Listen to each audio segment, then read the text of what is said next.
అల్లూరి సీతారామరాజు జయంతిని పురస్కరించుకొని రాష్ట్ర ప్రభుత్వానికి గిరిజన సంఘాల నుంచి అదేవిధంగా ఇతర ప్రజా సంఘాల నుంచి ప్రత్యేకమైనటువంటి కృతజ్ఞతలు తెలియజేస్తూ ఉన్నాం. ఎందువల్ల అంటే ఈరోజు మన్యం జిల్లాలో అల్లూరి సీతారామరాజు యొక్క జయంతిని ఘనంగా నిర్వహించేందుకు రాష్ట్ర ప్రభుత్వం అధికారికంగా ప్రకటించిన పట్ల హర్ష వ్యక్తం తెలియజేయడం కాకుండా మరొకసారి రాష్ట్ర ప్రభుత్వం ప్రత్యేకమైన కృతజ్ఞతలు తెలియజేస్తూ ఉన్నాం. ఈరోజు అల్లూరి సీతారామరాజు అంటే తెలియనటువంటి భారతదేశంలో ఎవరు ఉండరు. ఎందువల్ల అంటే ఆ రోజుల్లో బ్రిటిష్ ప్రభుత్వాన్ని గడగల్లాడించిన ఏకైక వ్యక్తి అల్లూరి సీతారామరాజు.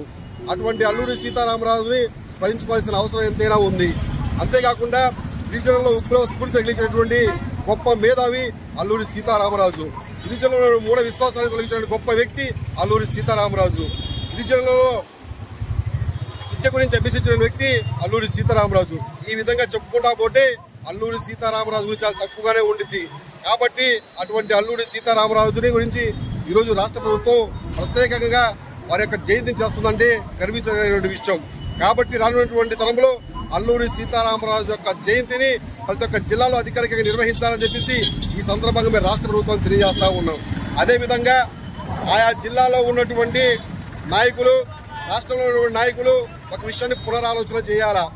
గిరిజన సంఘానికి సంబంధించిన నాయకులు ఎందువల్లంటే అన్ని జాతీయ నాయకులకు సంబంధించినటువంటి జయంతులు వర్ధతులు అధికారికంగా చేస్తా ఉన్నప్పుడు ఈ రాష్ట్ర ప్రభుత్వం ఏకలవుడి జయంతిని కూడా అధికారికంగా నిర్వహించాలని చెప్పేసి ఈ సందర్భంగా తెలియజేస్తా ఉన్నాం.